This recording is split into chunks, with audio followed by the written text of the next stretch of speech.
All right. Yeah. Before we get into looking over the schedule, I want to look at Scump's tier list.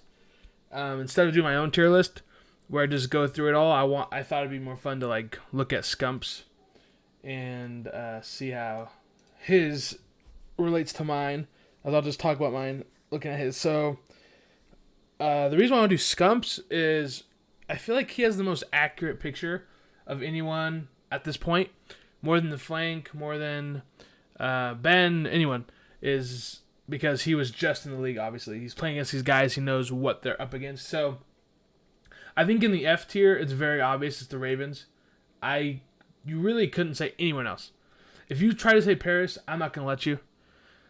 I could even, like, the highest I could go with Paris, I could even see Paris going up into the bottom of the C. Like, I think they have that potential, especially with some predicted roster changes coming up for Major 3. I could see this team get even better. And yeah.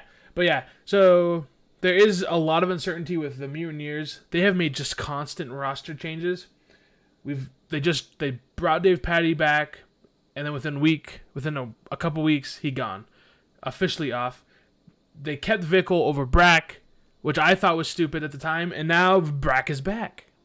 So, and Vickle's now on the bench. So they're just making a ton of changes.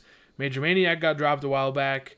So yeah, I mean, keeping Havoc and Brack I think is great. Bringing some new guys in.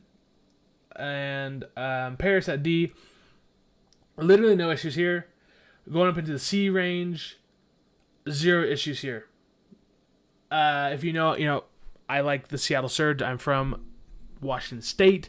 And due to their S&D, this team could be down in the Ds. This team could also be up in the As, like on any given major.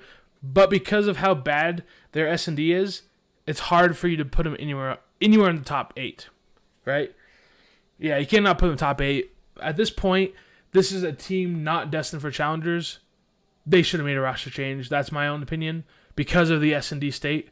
If the S&D woes continue into this major as well, I don't know how the Sam Phoenix gets through this and says, what they did was right. Because if it continues this way, there's no way they're going to qualify for champs. They're going to be in the bottom 4 without even a chance. LAG has shown that they can play. I am totally okay with that spot. Their new rookies all their 3 new players are all right. Nothing great. Definitely like a bottom 8 team. I mean, yeah, top 8, whatever, however you want to say it.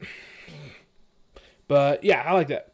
So here in the B range is where I actually have my only qualm with this list.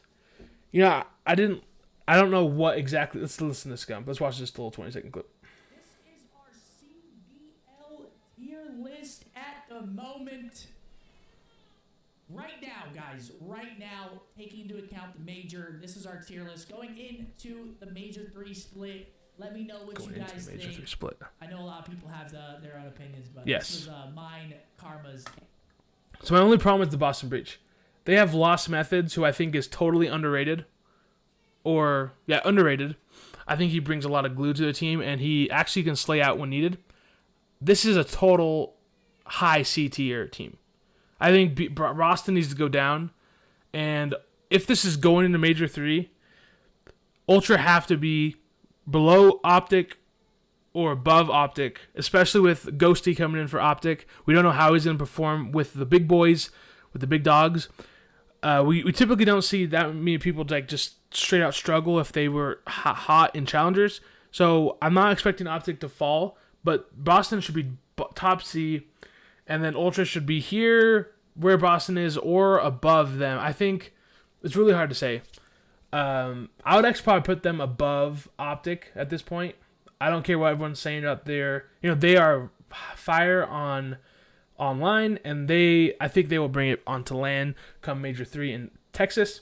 So right there, I don't really care if you put Optic and Ultra, but Boston needs to go down. And everything else I am totally cool with.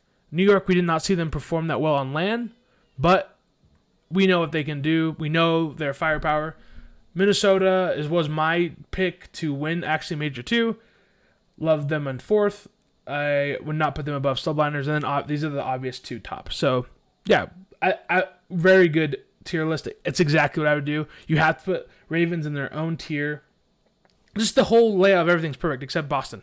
So, and then next up to end off, let's look at the schedule. So on Friday we got 3 good games. I think the Toronto Ultra Boston game will be very telling about what Boston's looking like. Rocker Subliner is gonna be fire. And then looking on the Saturday, we got 4 games. Let's look at these. So Tex, it's just Surge Rocker at the end of the day. So that'll be a good game at the end. It will be interesting to see how Texas play. I mean, all these rosters, Florida's going to be interesting how they play against FaZe. Definitely going to lose, but it's just going to be interesting to see how all these new rosters handle it with the new game, I mean, with the new major coming up, and how they handle each other, especially. So, and then lastly, Sunday, Thieves FaZe is the big one to look out for. That's going to be fun. I think Legion Toronto could be fun.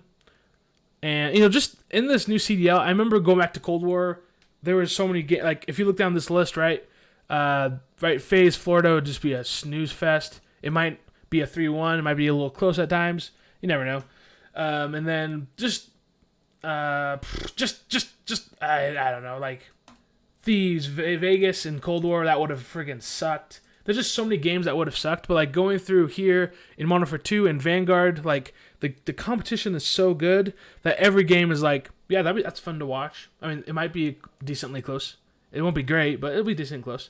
So yeah, those are your matches to look out for. This is our weekend. It's gonna be a good one, Friday through Sunday. I'm excited.